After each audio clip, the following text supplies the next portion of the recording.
Le bâtiment que nous allons analyser est le Kunsthaus Bregenz Museum réalisé par l'architecte Peter Zumthor. Commençons par la structure. Ce bâtiment comporte 3 étages ainsi que 2 sous-sols.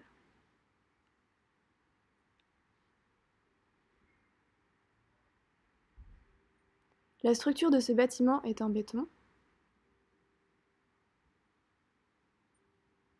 ainsi qu'en acier.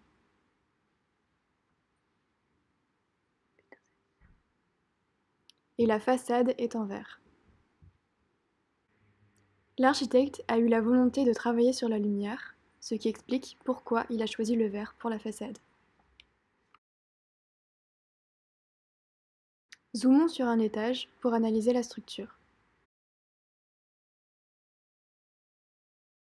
En effet, les murs d'enceinte du bâtiment ne constituent pas la structure porteuse.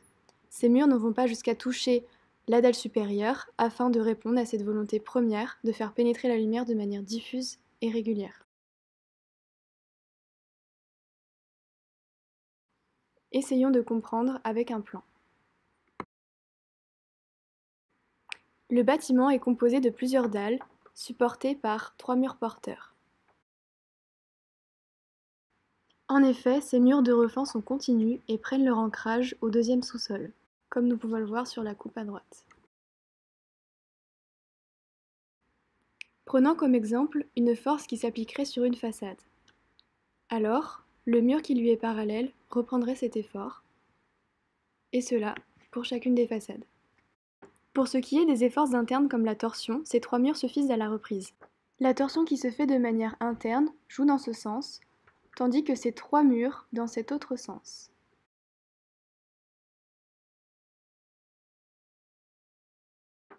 Parlons maintenant de la façade. En effet, la façade du bâtiment est autoportante et indépendante de la structure béton du bâtiment. C'est une façade de verre qui se décompose en 2 parties, une extérieure et une intérieure.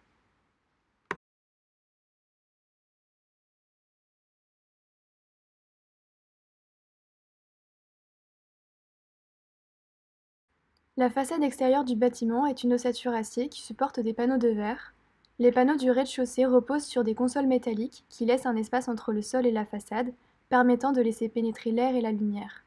Ces panneaux ne sont pas jointifs et sont assemblés par de grandes agrafes. Donc en effet, le vent se répand dans les joints ouverts de la structure, créant une ventilation naturelle à l'intérieur de l'enveloppe externe. Ce voile de verre agit comme un écran pare-pluie, en plus d'être un tampon thermique. Passons à la façade intérieure. Elle est aussi en verre. Celle-ci est jointive pour assurer une isolation complète, donc pas d'infiltration d'eau, etc. Elle repose sur des cadres en acier préfabriqués, comme nous pouvons le voir à droite. De plus, sous chaque panneau de verre, des tiges de contreventement sont disposées. C'est ce qui permet à cette façade d'être complètement autoportante. Passons à l'organisation intérieure du bâtiment. Refaisons le schéma d'un étage. En effet, l'organisation intérieure est définie principalement par la lumière. Celle-ci traverse la paroi externe du bâtiment pour se diffuser au travers d'un faux plafond situé à 2 mètres sous le plancher supérieur. C'est ainsi qu'une lumière zénitale naturelle est offerte aux visiteurs dans les salles d'exposition.